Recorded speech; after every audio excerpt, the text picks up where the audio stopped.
Hi po, magandang hapon, magandang gabi sa inyo mga followers ko dyan. Thank you sa mga legit followers ko dyan at lalo ng mga bagong followers ko. Thank you nga pala sa inyo dahil hindi kayo nagsawa sumusuporta sa akin sa aking vlog.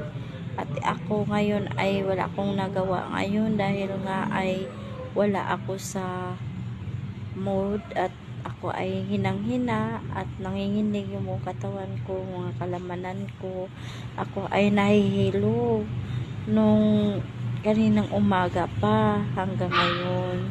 Uminom na ako ng gamot para sa panghilo ko. Ayun, andito nga pala ako sa trabaho ng asawa ko at saka di ko alam kung ano ang gagawin ko dahil sobrang hilo ko. Nakaupo lang ako dito nakasandal sa sofa. Then ayun, pumunta ko dito dahil natakot ako baka kung ano ang mangyari sa akin dun sa bahay.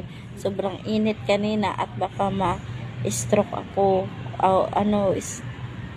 Yun nga kasi sobrang init at nalaglag na ako sa hagdanan.